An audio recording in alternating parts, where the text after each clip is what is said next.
Hi, welcome to Culturally Determined. I'm your host, Aryeh Cohen-Wade, and my guest today is Jeet Heer. Probably most of you know who he is, but I'll ask Jeet to introduce himself anyway. Sure. I'm a staff writer at the New Republic, where I mostly write about politics, but occasionally, especially over the last 3 years, but also cover culture. And I'm also, for the purposes of this podcast, very relevantly, I write a lot about the history of comics. I've edited and written the introductions for a multi-volume series dealing with reprinting old comic strips like Gasoline Alley and Little Orphan Annie.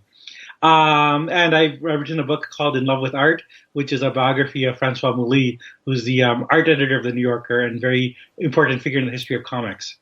So, yeah. Cool. Well, thank you for coming on again. So this conversation is going to be about Stan Lee. Most people probably heard that he passed away earlier this week at the age of 95. It was, someone who's 95 years old, not super surprising that when they pass away, but also he gave an interview earlier this year to the Times in which he was, cogent. And, well, there were some stories about maybe someone was trying to defraud him or something, or maybe the people around him weren't taking proper care of him. He was still doing stuff, and he was like, like a battery of energy and constantly like coming up with new characters and new ideas and stuff. So I think his death is a kind of a major cultural moment, and he was a major cultural figure. And you wrote an obituary of him, which we will link to for the New Republic, titled Stan Lee, the Midwife of the Marvel Universe. And he is a person who has a lot of kind of mythology built up around him. I read Marvel comics growing up in the 90s mostly, and I believe back then and still now, every Marvel comic would say Stan Lee presents at the beginning. Like, I don't know if they still do that, but they did that for many decades. Yes. Yeah, so he was like the master of ceremonies of all of the comics I was reading back then. And then you kind of would learn, if you got into learning about the Marvel characters, you would learn the story of Stan Lee being kind of a this relentless creator of characters. The list of characters that he's credited with creating is very long. So if people who don't follow comics, it's basically most of the major characters from the Marvel universe that you've heard of. The Avengers, Spider-Man, Fantastic Four, X-Men, Incredible Hulk. He did not do Captain America, but he did Thor and Iron Man, and Daredevil, Doctor Strange. These movies have been coming out like 3 or 4 a year for the past decade, and he was credited with coming up with these with these characters, and they've become in the past 10 or 15 years like the main thing that a lot of pop culture revolves around. The Avengers was the biggest movie of the year. Black Panther, which another character he is credited with creating, was a huge like cultural and economic blockbuster earlier this year. So he really has had a big effect on the culture. But then there's the question, like, does he deserve all the credit that he's gotten? Or do other people deserve some of the credit, and he deserve a very small amount of the credit? So this is what I hope to talk to you about. So I guess that's the first question. How much credit does he deserve for what we know as Marvel Comics and the characters that he is said to have created? Sure. I think the myth is that he is the sort of the father of the Marvel universe, the kind of and in my obituary, I kind of very deliberately said he's the midwife of the Marvel universe, which is kind of a different thing. Like I think.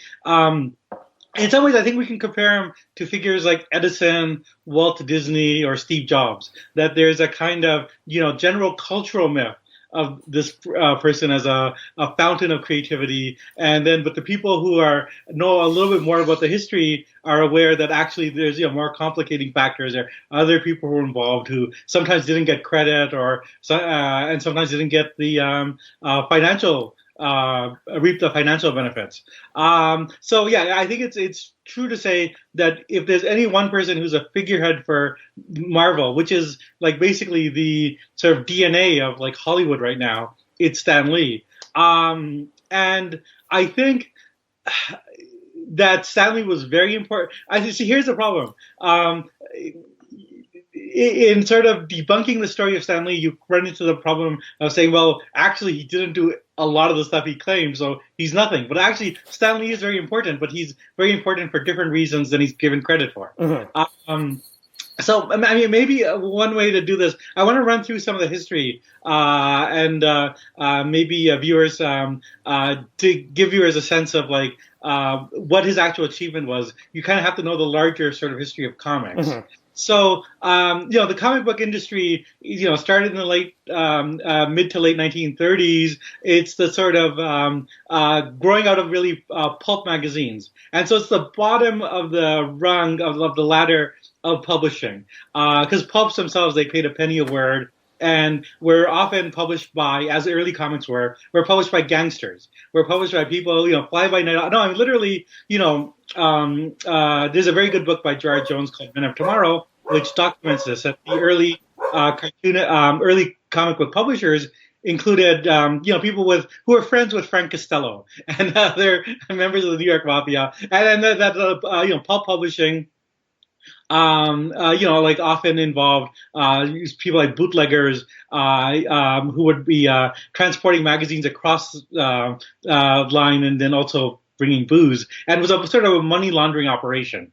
So we're not talking about like Alfred A. Knopf or like Random House. We're talking about like the sleaziest fly by night operations. And the early comic book, so kind of like one step above pornography. Well, it was pornography. I mean, like a lot of the same people were publishing pornography. The spicy magazines and sort of like men's health magazines where you could get like pictures of athletic young men. I mean, those were the same people who were publishing comic books. So it's I mean that's who's doing this. And it's a kind of very much an immigrant industry. So in 1930s, New York, you have, like a lot of Jewish immigrants and Italian immigrants. And these are the people, who were recruited to the early comic books. This is a story that sort of Michael Chabon famously mythologized in, his novel, Cavalier and Clay. Right. Coming out of the Depression, a lot of people aren't going to college or going to professional work, and they're coming into this immigrant industry. So, and a lot of the early comic books were organized like sweatshops. So it's very much, and Lee was very much a part of this, but he had a kind of opening in because his he had a relative named Martin Goodman, who started did a lot of pulp publishing and did comics, and started a comic book company called Timely. And Stan Lee joined Timely at age 17 as a kind of assistant and gopher. And the big thing that Timely had going for it was that they had this team of Simon and Kirby, Jack Kirby and Joe Simon, and they created Captain America, which is a big hit. In it came out in 1941, months before Pearl Harbor. Patriotic superhero, anti-fascist, bopping Hitler on the face in the first issue, and my own Black Panther is doing a cameo appearance as she often does. And so that was a big hit. It sold 1 million copies. It was very successful. And Stan and Jack Kirby and Joe Simon were like the biggest names in comics at that point. And Stan was brought in by his uncle to, work in the office and was kind of seen as a bit of an office pest. But then Kirby and Simon got into a conflict with Martin Goodman about royalties. They were promised royalties. It's very much a Hollywood situation. The comic book was selling 1 million copies, and Goodman was saying, it's actually not making money, so we can't give you royalties. And so they left Captain America, and Stan Lee, whose name was quickly rose through the ranks. And that's actually the point where Stan Lee was created, because his actual name was Stanley Lieber, but he wanted to be a novelist, but he thought, if I'm writing comic books, that'll discredit the name Stanley Lieber. So he created the name Stan Lee, ironically to protect the his original name, but he really became Stan Lee. It's a case where the mask becomes the man. So was there a sense that he wanted to anglicize a Jewish name in taking up this pen name as well? Well, I think there might have been. No, I actually think his story, which I think is fairly credible, is that he he had sort of literary aspirations and wanted to keep that name. I think there was some anglicizing going on with other people. Certainly, Jack Kirby was originally Jacob Kurtzberg. But I don't think he ever wanted to become famous as Stan Lee. That wasn't the goal back then. Mm-hmm. And the goal was certainly not to make a name for himself as a comic book writer. So there's a divergent path then, right? Because Jack Kirby and Joe Simon break off from Timely Comics, break off from Captain America. And then they continue to make a lot of very successful comic books, things like Boy Commando, and then like after World War II, after Kirby had served in the army, Simon and Kirby reformed and created basically the first romance comics, which were like huge sellers, were the best-selling comics of the late 40s and 50s. And so Kirby and Simon continued to be a kind of successful team, making a lot of different comic books in many genres in the 40s and 50s, and they were the most generally regarded as the most innovative people in comics. Jules Feiffer, who's a cartoonist himself, who's part of that era, often said everybody was paying attention to those guys copying their work.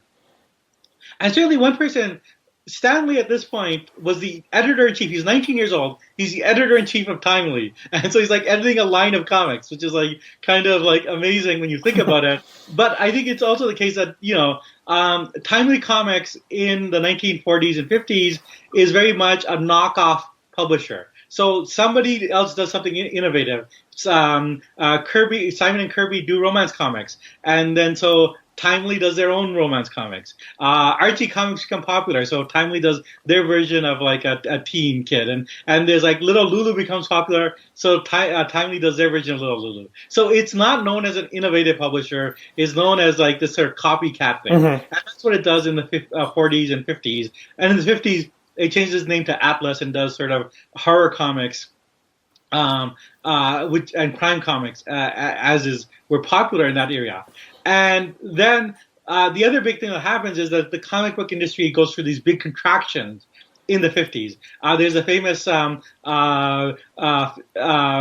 Seduction of the Innocent, right, which accuses comic books of creating juvenile delinquency. There's a Senate hearings, and that really hurts the comics industry and creates basically a collapse where there's like a purge of the industry. Many companies go to business. And I mean, comics are kind of treated then as like video games are treated like in the 90s and 2000s of like corrupting the youth, causing violence, and Scourge to be eliminated.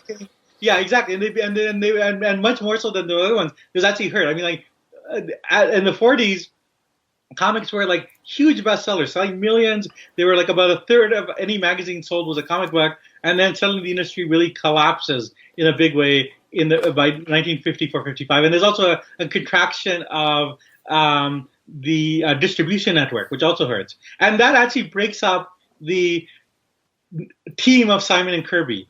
They're having a harder time selling their work. Joe Simon, who's the promotions guy, decides to go into advertising and goes into other fields, and Kirby's on his own, and he's a freelancer. And then the other thing that happens is that Kirby is doing freelancing, and he's working for the main company that's still left, which is DC Comics, which publishes Superman and Batman. And he does work for them, and they're starting to revive other superheroes. They're reviving the Flash, and Kirby is very much part of that. He brings in, works on Green Arrow. He creates these characters called Challengers of the Unknown. But Kirby runs into a problem with DC, which is that he's working on a newspaper strip called Sky Masters, which is about the space age. And there's an editor at DC who was part of that, who put it together, but Kirby gets into a fight with him because he's getting too much of the royalties. Kirby sues him and then and loses the lawsuit, and then is sort of blackballed by DC. So Kirby can't work for DC, which is the main publisher. A lot of other publishers have gone out of business. And Kirby is kind of left with, like, what am I going to do? And it's in that situation that he returns to working for Stan Lee. When there's really nobody else left. Mm-hmm. And he feels like he can't go into advertising the way his partner Joe Simon did. He can only, he's really committed to comics. He goes to Stan Lee. And as it happens, Jack Kirby comes to Stan Lee at the very moment when Stan Lee needs somebody. Because in the 50s, the main artist for Marvel Comics had been this guy named Jim Manley, who Lee loved. and did a lot of work with, and was the main artist for Atlas. And Lee actually had dreams of like, this guy's going to be my partner, and we're going to do other things. And Lee thinks the comic book industry is going to hell in a handbasket and wants to get out. He wants to do a comic strip, and his dream is to have Jim Manley do the comic strip with him. And what happens is one day, Manley is in New York City. He's drinking with some of his friends, falls on the train tracks, and is killed. Oh, wow. And so Stanley loses a valuable artist, a partner, somebody he was hoping to have a future with. And the very week that Jim Manley dies, Jack Kirby comes back and comes to town and says, "I'm looking for work." Mm-hmm. And so it's like something out of a comic book. It is something out of a in comic a weird book. way. Yeah. So there's very dramatic times, and so Kirby and Lee are partners together in this kind of shrinking industry, and they're trying to make things work. And one of the things that they hit on is these sort of monster comics. It's a time where Godzilla movies are first coming over, and they do like Fing Fang Foom, and every month they have this different monster that's attacking the Earth. And Kirby's a very good artist in terms of drawing monsters. So this is like Tales of Suspense and those other amazing fantasy.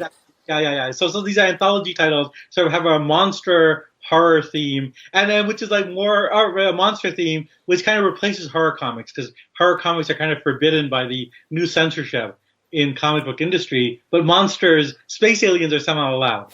So that's they're out. But still, it's very rocky, and it's financially very unsuccessful. And Lee at this point has had to let go of a lot of staffers. And he is telling people, when I walk through the offices, Martin Goodman, the publisher, doesn't look at me. He just turns away, and Lee kind of feels things are on the out.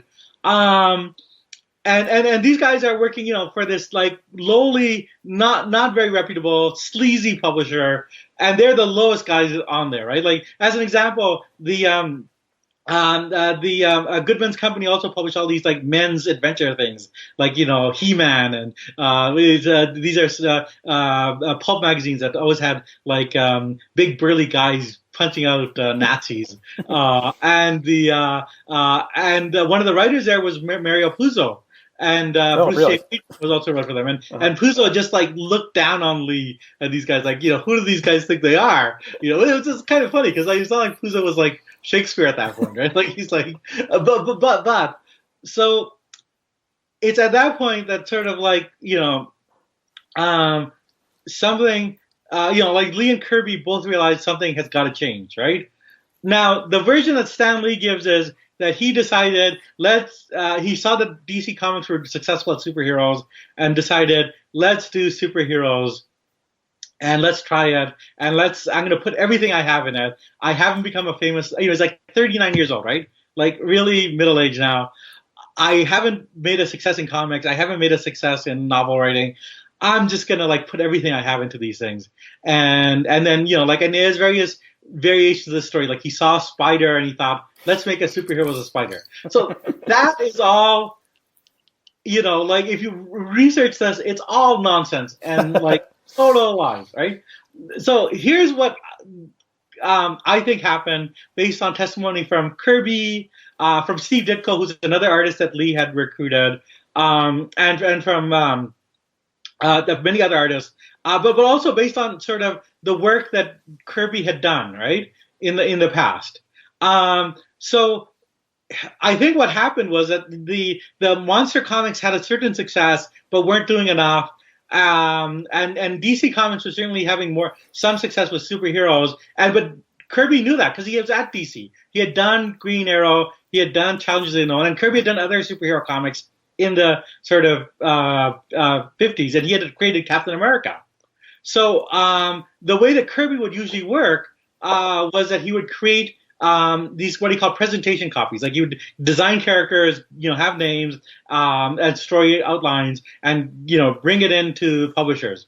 That's how he worked in the 40s and 50s. That's how he worked in the 70s, and I think that's how he worked at Marvel Comics, at least based on his own testimony. And there's no reason to doubt this. Mm-hmm. So there's a couple of things. One is that Kirby had this long-standing connection with superhero comics. He had a long-standing interest in mythology. He had done several stories in the 40s and 50s featuring Thor, like thunder god, variations of that. He had a lot. He was a sort of avid reader of pulp science fiction and was like really steeped in that. And I think that he went to Lee and like presented these characters, which have very close similarities to stuff that he had done before. So the first big one was the Fantastic Four, which is four characters who are not quite classic superheroes. They're like they went they're kind of like adventurers, right? They come together for a mission, which is to beat the Russians to the space, and then something happens to them and they become transformed. And that's very similar to the book that Kirby had done for DC, Challengers of the Unknown, in the late 1950s. And if you look at like the and I think I think that there's a strong continuity between, and the other element of continuity, which is innovative in Fantastic Four, is compared to most superhero comics, it has more of a sense of a roman fleuve. It's a kind of like evolving storyline with soap opera-ish aspects. So there's Mr. Fantastic, who's kind of like a Plastic Man character, the Invisible Girl, who's like his girlfriend, her brother, the Human Torch, who's like a torch, and the Thing, who's a monster, this Rocky thing. And then so with the Thing, you kind of see that they're taking the elements of the monster comics that they were doing and bringing them into the superheroes. And with the relationship between the Invisible Girl and Mr. Fantastic, there's a strong element of soap opera. That the sort of Kirby had done a lot of stories of love triangles in the sort of really hundreds of romance comics he did in the 40s and 50s, and this really recurs in the Fantastic Four. And so this was, I think, the new elements that made the Marvel comics interesting was this sort of a grafting of romance comics to superheroes, to monster comics. That Kirby at this point had worked in many genres, and he was kind of like doing sort of like a meta genre now, mixing them all up. So you have space opera, soap opera, romance, western. They were all kind of like merging together. Right, and it was also a family drama because yeah. Three of the people were eventually Mr. Fantastic and Invisible Girl get married, and then Ben Grimm, the Thing, is their friend. But they were like a family. They're stuck together. They kind of like avuncular. Yeah, they argue with each other and have Yeah, So that was kind of like that a was an bickering innovation. family. And so I think that like all of that, not all of it, but I think a large element of that came from Kirby, and I think a lot of the other stuff. So within soon after the Fantastic Four comes out and it's successful, there's like a kind of like this burst of creativity at Marvel, and so they have all these characters like Thor, Hulk, Iron Man, that are very successful, and then they bring back Captain America and create the Avengers out of that. And then with Steve Ditko, Stanley works creates or works on Spider-Man and Doctor Strange, which, as against sort of Kirby's cosmic drama, are more Spider-Man is much more urban and gritty, and Doctor Strange is more psychedelic. But again, I mean, I think with Spider-Man, I mean, one of the interesting things is that Kirby claimed, and I think there's a lot of evidence to back this up, in the late that he had a role in that. In the late 1950s, he and Joe Simon, as one of their last gasps at trying to do something, created a character called the Spider for Archie Comics, and then Kirby had this kind of interest in sort of insects world. He also created Ant-Man, and so Spider-Man seems to be a variation of that. But I think that where Lee's role came into that was that if Kirby had given a presentation copy of Spider-Man, Lee would have been the one to decide, let's give that to Steve Ditko. And the cover of the first Spider-Man story, actually the cover is drawn by Kirby, but the inside is drawn by Ditko. And that's actually a kind of brilliant choice. And that actually gets us maybe to where Stan Lee actually does have an achievement, because I don't think Stan Lee was a great creative genius writer, but I think he was a great editor. That if he was not the Faulkner of comics, he was perhaps the Max Perkins. Mm-hmm. If he wasn't the Nabokov of comics, he was the Harold Ross, right? He's the guy. So I think the fact that he appreciated the talent of Kirby and Ditko and other artists that he would bring in, and especially with Kirby and Ditko, he gave them a free reign that they would not otherwise have. Partially because he didn't have the economic clout to control them. But if you compare DC Comics to Marvel Comics in the early '60s. Marvel Comics are much more freewheeling in terms of the art, and much more like the DC Comics really look like very suburban. Like everybody is well coiffed, very white, very clean cities, and like the Marvel Comics, they have New York, and it's a very rough looking New York with rough looking people, and there's a kind of like a grittiness and an edge to them. I think Marvel. I think the emphasis on like the primacy of the art at Marvel like stayed with it until when I was reading comics in the 90s, and was like the art in the Marvel comics was really cool and the art in the DC comics was like flat and like who really cared. So it was. Well, let's also talk about this Marvel method. We don't need to do it right now, but let's there's a reason why the art was so freewheeling and so primary, which is that so it's a small company, struggling, and they don't have a lot of staff. So they in terms of expanding, they want to expand, but Stan at that point can't hire a lot of staff. So they come up with this method, which is that the artist would basically draw the story. Like I guess in the early days, maybe Stan Lee would talk to the Jack Kirby a little bit, like this is gonna be Fantastic Four, Doctor Doom will be the villain. Later on, it was like even less cursory, right? And so Jack Kirby would, based on very little information, just draw out a whole comic book, and then Stan would add the word. And also, very crucially, Kirby would put in copious notes along the side of the art and on the back, giving the explaining what's happening. And Ditko would do the same thing. Draw the art, and then he had a separate sheet, which was a kind of like a dialogue sheet, and so basically, in terms of who did what, I think Kirby and Ditko did the character design and character conceptualization, did the plot, did the sort of preliminary dialogue, and Stan Lee was basically doing the finishing work. He was finishing up the dialogue, and it had to be that way because he was writing 8, 10, 12 books a month, right? Yeah, the amount that they turned out, especially Kirby drawing it all, is like incredible. 7 or 8 comic books of like 22 pages or so a month is just like crazy. That's right. Yeah, exactly. Yeah, and but I do think that in terms of like the sort of the storytelling creativity, I do think there's the overwhelming creative burst came from Kirby and Ditko, and then there were some other artists who were also involved did good and important work like Wally Wood and Gene Colan. But I think that Lee's role as editor, we shouldn't underemphasize that.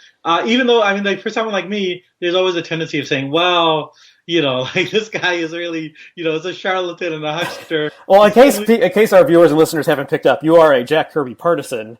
If we're saying it's Lee versus Kirby, and who deserves the credit?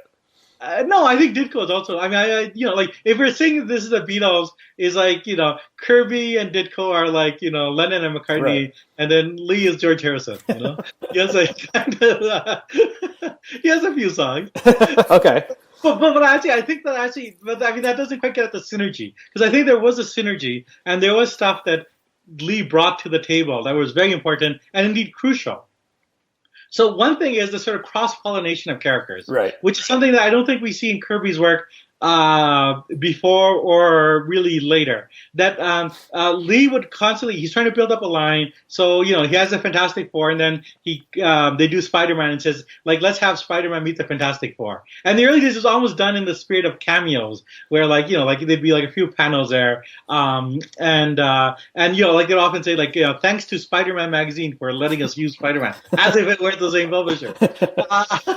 But anyways, but it is the case that that started something very significant. It started the creation of an idea of a coherent universe.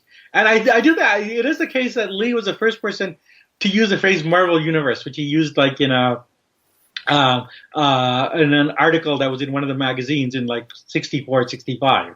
And I think that's actually a very important innovation. Like, it's true that the DC characters sometimes got together, but you don't really get a sense that this is like, taking place in a single reality and stuff that happens in one book influences another. And Lee really creates the seeds for that and the conceptualization of that. And it's a kind of branding exercise as well. He wants to create a brand, which he successfully did. The Marvel Comics is this thing, and our characters all hang out together and have relationships. And his voice helped it too. The fact that, one could say about his writing, if you object to it as I do, that it's grating, that the dialogue's often corny, that he falls back on a lot of cliches. But it is the case that he has this sort of carnival barker thing. Yeah. He's always with nicknames like, Smiling Stanley and Jack King Kirby and creating the spirit of a clubhouse. And also creating a fandom, right? Like he's very cagey about having letters pages and having like things like no prize. Like if you find a mistake, you get a no prize, which is not a prize at all. But creating the sense of I really wanted to get one of those when I was like 11 years old, but I don't think I ever even sent in for one. Exactly. So it created this sense of like camaraderie and fanishness, which actually worked. Like Marvel had a kind of fan culture, which I think he created that sort of Mighty Marvel Marching Band Society, or whatever the hell. Yeah, and there was also constant references to the Marvel bullpen, which is like where all the artists and so forth would work. It's just like an office, like an open plan office, I guess. But it seemed, when I was a kid, it seemed like a magical place. It's a total fiction. Like you had a few staffers, like Lee, like Kirby would come in like maybe initially like once a week, but maybe once a month or something like that. Like Ditko and Lee didn't talk together for the last 2 years that they worked together on Spider-Man. And it's interesting where that fiction came from, because Lee did have a bullpen in the 40s and 50s when the comics were first very successful. He was able to hire a lot of people, hire staff, and he had a bullpen. He really loved that. And so he always wanted to create the idea that there is this bullpen, but there was no bullpen. There's no prize. There's no bullpen either. That's right. It's just an amazing act of sort of like Potemkin cultural building. Like let's pretend that there is a bullpen. Let's pretend that like these comics have literary significance. Let's pretend, but he pulled it off. Let's pretend there's a bullpen, and then it's amazing. Like you find out later, like Kirby had a very good inker named Joe Sinnott on Fantastic Four, and like they only met like many years after they worked on the Fantastic Four, like once at a convention, right? Like you think like these guys are a team and there's a bullpen and they're like joking together, and then Stan Lee certainly created stories to that effect, but that was all a myth. That's all not really true. Sorry. Yeah, well, I guess when I was a kid, I was, in addition to wanting to win a no prize, I wanted to work in the Marvel bullpen. It was like, is that a dream job or what? And obviously, I never made it. I had pretensions of being an artist, but I could never really draw. But then it was like, okay, well, I guess there wasn't a Marvel bullpen. Sorry. I hate to be the bringer of bad news, but there was no bullpen. But I mean, there was like. But what he did create was this sort of infectious sense of enthusiasm, and then you had sort of younger people that wanted to come to Marvel and who wanted to imitate his voice. So starting in the mid '60s, you had people like Roy Thomas come in and who were really the kind of second generation. But one thing that kind of happened along the way was that he really alienated Steve Ditko and Jack Kirby, and I think there's a couple of factors involved. I think that there was, at that initial burst of creativity, I think there were probably promises made to Ditko and Kirby that, like if you put your everything into it and we create these characters, like if they become successful, you'll get something. And they didn't get anything. They were freelancers. And, Right. So the company owned all of the intellectual yeah, property that yeah. these guys created. The company owned the intellectual property, and more importantly, the company needed the fiction of Stan Lee. They needed the idea, because under copyright law, they needed the idea that it was like their guy that came up with everything, that it wasn't like, these freelancers that did it, right? And so Lee himself was wedded legally to the myth of Stan Lee, right? Like he was the face man for denying the rights to artists. So now around this time, like 64, 65, Steve Ditko starts reading Ayn Rand. And which was, I think, in general a mistake, but it does actually have some interesting consequences. He gets a really hardcore Randian, and from his point of view, like, suddenly, like, what's happening is very compromised, because it's being presented as like Stan Lee created this stuff, but Ditko knows he's actually creating it, and Stan Lee is a kind of like looter parasite, and so, like, Ditko leaves Marvel Comics, and he actually wrote a letter to Kirby saying you should leave too. Kirby didn't leave because he had like 4 kids, one of whom was still like quite young, but Ditko didn't have any kids, so Ditko could go back to the less secure life. I mean, they'd still be freelancers, but they had like steady work. Ditko was more able to give up steady work. Mm-hmm. And Kirby wasn't, and that's in 1966. But Ditko leaves, but Kirby is like looking for an out. And then what happens is that Jack Schiff, the editor of DC Comics, who had blackballed Kirby and forbidden him forever working from DC Comics again, he retires in 68, 69. So suddenly Kirby can return to DC Comics. Mm-hmm. And that's what he starts to do. So starting in the late 60s, he's already thinking about it. He's creating characters, but he's not giving them to Marvel. He's keeping them for himself to take to DC. So by 1970, Jack Kirby is also out. And both men are like, like Jack Kirby, more waveringly, he kind of goes back and forth. He works for DC. He returns to Marvel. He collaborates a little with Stan Lee, but he's still very, very bitter, especially because in every public pronouncement, Stan Lee is like really emphasizing, I'm the creator, I came up with this. And every time Jack Kirby reads that, he gets mad. And so Jack Kirby and Steve Ditko both, become very bitter and, about Stan Lee, and, really have nothing good to say. Now, and this goes back and forth in sort of like interviews in sort of fan magazines. And then also the other big issue is that Marvel Comics had kept all the art that Jack Kirby had, but they never paid for the art itself. They paid for the rights to reproduce the art, so legally they owed it to him, but they would only give back the art if he signed a contract saying, I never created anything. Mm-hmm. And so there's a big dispute in the 1980s about returning Kirby's art.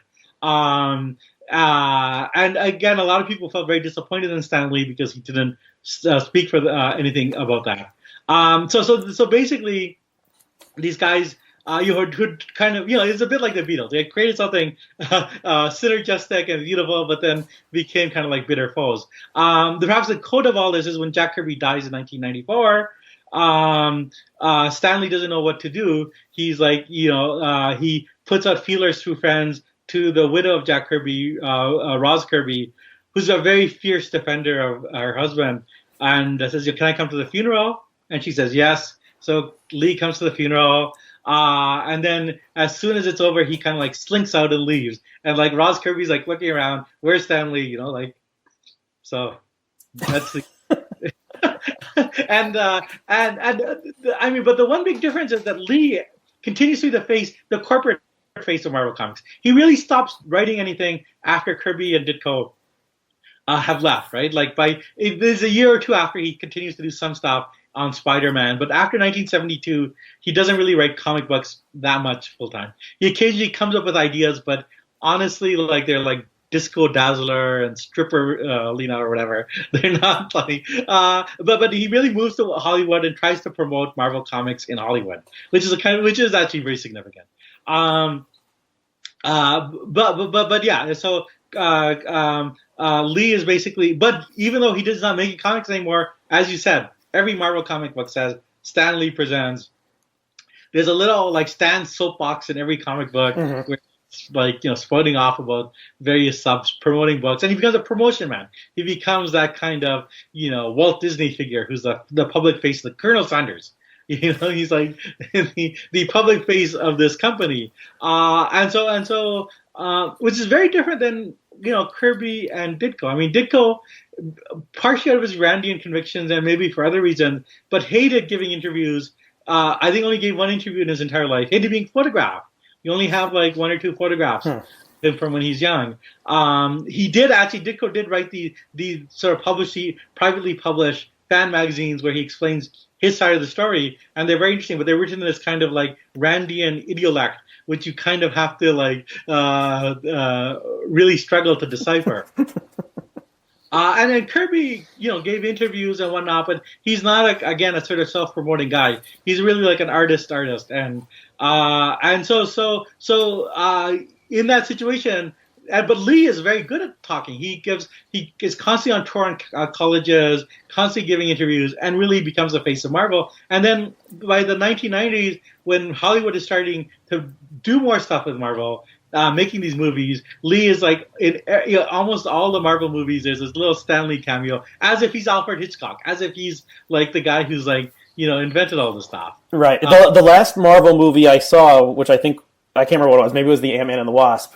Whichever one when he came on screen, people in the audience clapped because he became this beloved, iconic figure. Yeah, the Hitchcock, Colonel Sanders. I was thinking like maybe he's not Walt Disney, but he's Mickey Mouse. Exactly. Yeah. Yeah, he represents the company. Yes. And he also, I think let's talk about things we should credit Stan Lee with. I thought I gave him a lot of credit. Yeah, well, we busted some myths. Okay, so. Innovative personal branding. So he kept a consistent way of talking, appearance with the mustache and the tinted glasses and the slicked back hair. And his writing style, he loved using alliterations and adjectives. So he created this personal brand, before people were thinking about personal brands, and maintained consistency through it so that you could see a little sketch of his face and you would automatically be like, yeah, that's Stan Lee. Yeah, and then, going out, so I didn't realize that he had gone out to Hollywood like in the 70s, so he was way ahead of his time. It wasn't possible to make a believable comic book movie. I guess the Superman movie came out in the late 70s, and there was a lot of aborted attempts to make Marvel movies that never got off the ground and were like total embarrassments. There was like this Fantastic Four movie that Roger Corman directed, I think, that was never actually released. But then finally, like, it started to pay off in the late 90s and early 2000s, and now it's like taken over pop culture. Marvel movies, and the Marvel movies are, with I guess the exception of the Christopher Nolan Batman movies, are consistently like better, and I guess Wonder Woman as well. They're better, they're more fun, and they make more money than the DC movies.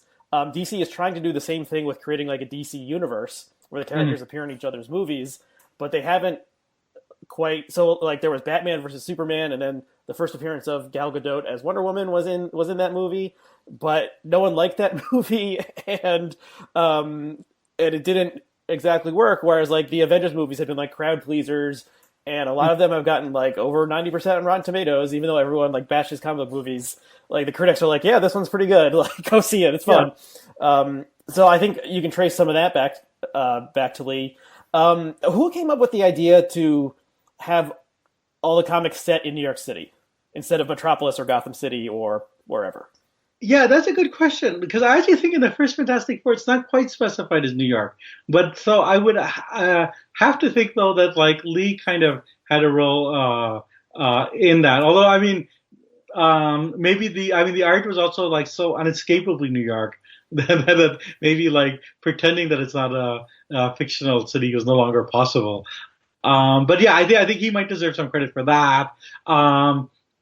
And I think that a lot of the New York dialogue actually is from him. Like he has like the Thing talks in this kind of very like kind of Brooklyn way. Yeah, it's like the Yancey Street gang, which is the Thing's rivals, are from Delancey Street on the Lower East Side, which I think is where Kirby was raised. So yeah, and the Thing is revealed to be Jewish at other points. Well, that's actually the other thing, which I think is also true comes out of Kirby and Ditko as well. But I think that all three of them did have, from various strands, a kind of commitment to civil rights. So like Marvel Comics, fairly early on, I think in Sergeant Fury, had a black character, a black soldier, and then Lee and Kirby came up with Black Panther.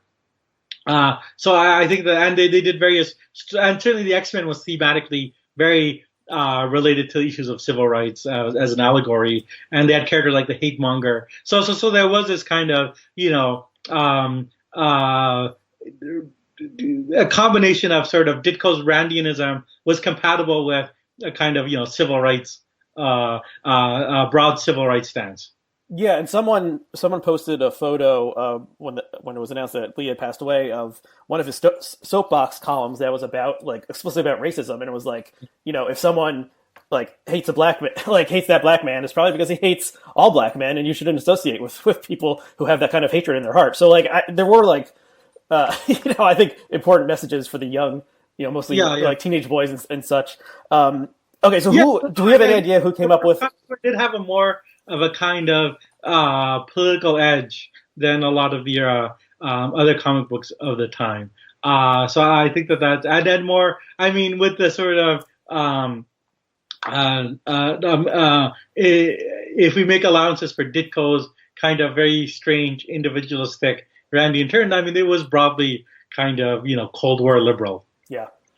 Do we know who came up with great power comes great responsibility? That was Spider-Man slogan.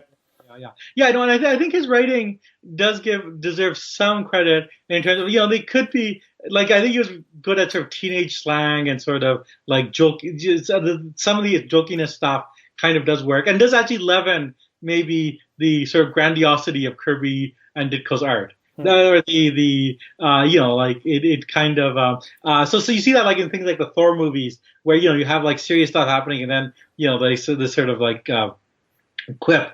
And so which like I think that comes from him. And I think like in terms of, I mean, I'm not like a huge fan of Stan Lee as a writer. Like I actually think if you're talking about even within the realm of comic books, I mean, if you're talking about writers like like Carl Barks who did the Uncle Scrooge comics or John Stanley who did Little Lulu. To me, those are really well written comics. They're very clever and witty and sophisticated.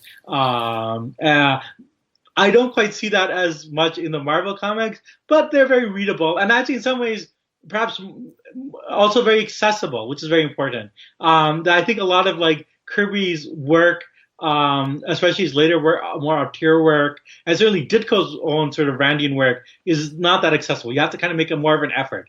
They are sort of in that sense closer to being art. But I mean, I think that the Lee created a bridge between the sort of weirdness of Kirby and Ditko and the more the mass audience. Mm-hmm. And I think that was essential. So I want to give him. I hope I don't come across as being too anti-Lee.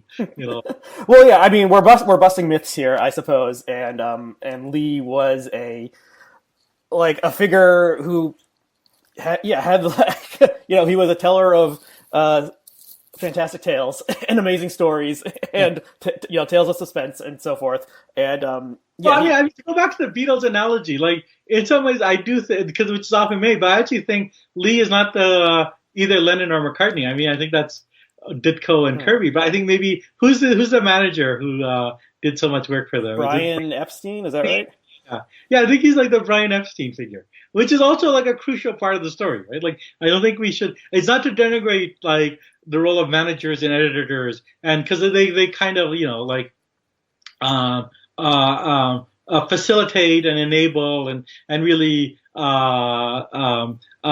make popular art possible, right? Like, so I think that like Lee does this, and I think that the synergy was essential. Like, I think you kind of needed the three guys together to make Marvel what it was. And even though I happen to think, I mean, at the end of the day, I would say like, I think Jack Kirby was a kind of visionary.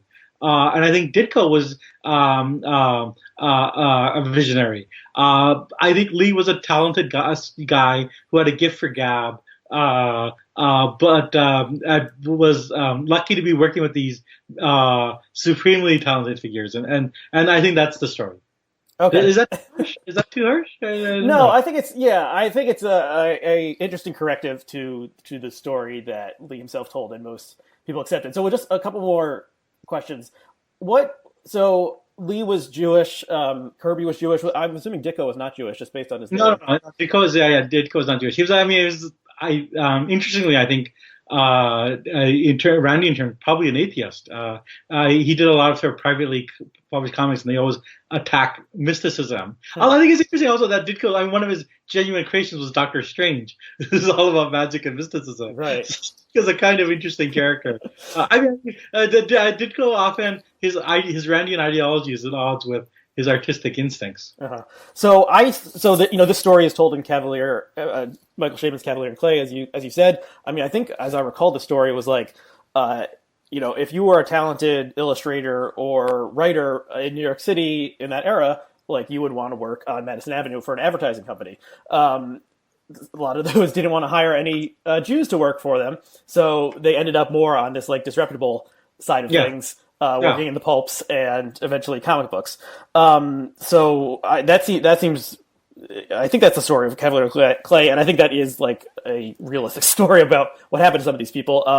Do you see any influences of Judaism or the way American Jews existed in this era in the work that was produced? I mean, I see it in kind of like the outsider is often the main character in a Marvel comic. Like Spider-Man is this nerd and like no one likes him, and a lot of and the X-Men are outsiders, and No, but also, I mean, I think more broadly the sort of theme of double identity. I think the otherness of God is kind of very important. Like, it's very different than the sort of Christian sense of, the personal God of Jesus, right? Like if you think of what God is in the Marvel universe, it's Galacticus, this world eater, right? Like, it's very much a kind of, he is the God of the Book of Job, right? He's the God that will destroy you as much as anything.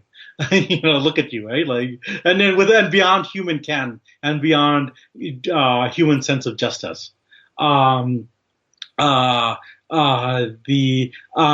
think that this sense of peoplehood and of group difference becomes very important. That, like, I think the early comics came at a period where assimilation was very important. So it's all about, like how Goyish, Superman is and Clark Kent are, even though they're created by Jewish creators. Right. But I think that with the Thing and whatnot, you have this idea of like sort of like difference can be good, and especially with the X-Men, right? The whole idea is that they're different than other. They're a group of people that are persecuted, are different than other people, right. But their difference is not a negative thing, right? Right. I think the line, at least in the 90s, was they're sworn to protect a world that hates and fears them. That's right. Yeah.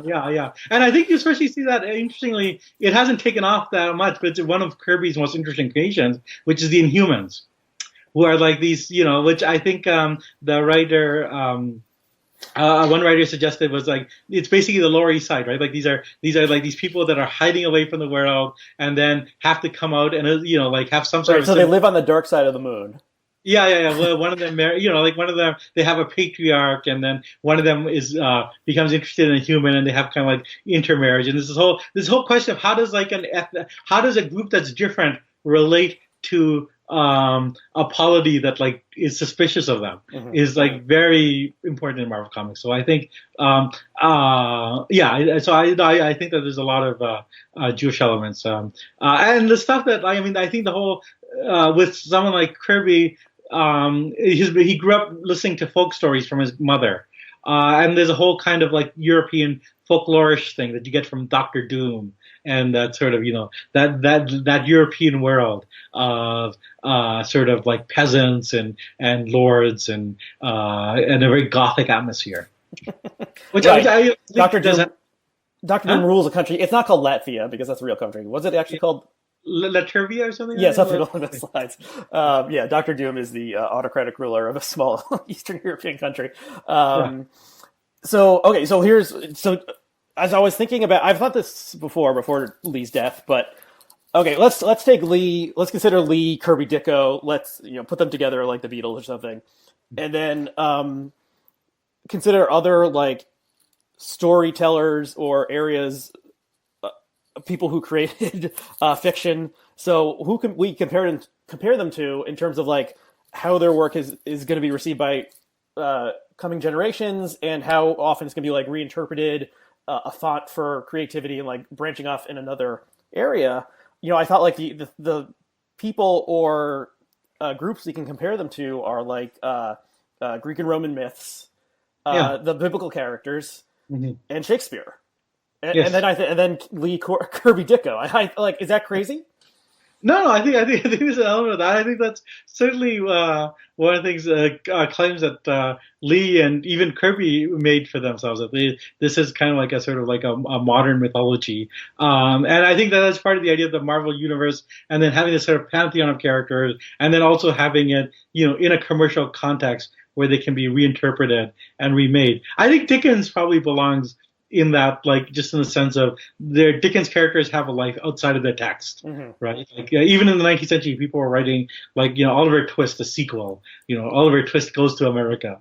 Yeah, they weren't authorized, but they were. They're certainly so. Yeah, I think like well, one could compare it to the group, the characters that like have a life outside of their main text. And often people don't need to read the main text. So that would be Don Quixote. That would be Frankenstein. That would be Dracula, Dr. Jekyll. Which actually, I mean, interesting enough, these are all things that, Kirby read a lot of and had a big influence on him. Mm-hmm. Yeah, and I was just thinking about Spider-Man, to take one character who's kind of the flagship character of Marvel, and thinking about all the iterations and ways he's appeared in different media. Started as a comic book. There was an animated TV show in the 70s, I think, and then a live-action TV show in the 70s. Yeah. There were at least one and possibly two animated versions around when I was a kid. Then there was a movie, and then they rebooted the movie, and then they rebooted the movie again. A lot of video games. I don't know how many. Yeah. There was a Broadway musical, and there was even a roller coaster. That was a Spider-Man roller coaster. And this is all from, how many of these people read Amazing Fantasy 15? Where the first appearance of Spider-Man, but this character is just, has these iconic tendencies that gets reinterpreted over and over and over again. Yeah, no. I mean, it's an amazing story of like this kind of. I always think of it as this, the story of the hidden imam. The figure that nobody knows, but it's actually everywhere and all pervasive and influential. So like you can't walk 50 feet in any city in North America without seeing something created by, Kirby and Ditko and Lee, like without seeing some image that reflects Spider-Man or Captain America or any of the characters. Uh-huh. But, very relatively few people know who they are. To the extent there is a public face, it's Lee. But this is like all the people who in the early 60s were working, at this like sleazy publisher of which they were the lowest rung on the ladder, where the owner didn't even want to look him in the eye, and where the other people like Mario Puzo were like, like, look at these clowns. They think they're doing something great. And so it's kind of like an amazing story. Yeah. I think it's an only in America story because of the mixing of types of people that came and the assimilation of Jews and giant corporations and mass media. I feel like this is a true American success story, the story of Marvel Comics. No, I would actually say, I mean, if we're talking about analogies, Disney itself is also an analogy. Mm-hmm. Like, I think the way the Disney characters, have a huge life apart from the original cartoons that they were made in. Mm-hmm. But yeah, I mean, there's not a lot of other things. Yeah. Have you thought, I think you tweeted about this at one point, have you thought about writing a Jack Kirby biography? A little bit, yeah. I mean, there's a guy named Mark Evanier who's was Kirby's assistant in the 70s, who's working on a book, which I think will be the first main book that'll come out. And if I do something, it'll try to carve out a space separate from the sort of biography that Evanier is going to do. But yeah, I think there is a book to be written about Jack Kirby. Yes. Yeah, I mean, has anyone thought about a joint biography of Lee and Kirby together? Yeah, yeah, I guess so. Although I feel like the point of doing a Kirby book would be to illustrate like how hugely important he is, and that Marvel Comics was only one decade out of like, basically 4 decades of, really amazing creativity. Yeah. Okay. Anything else you want to add about any of these characters before we wrap up? No, I think we covered a lot of ground. Yeah. Okay. Well, thank you for taking the time, Jeet.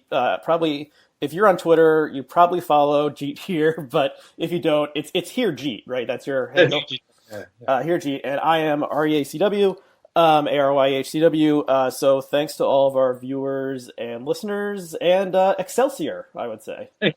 Yes, enough said, I guess. Okay. Okay, thanks, Jeet. Yeah, thanks. I really enjoyed it.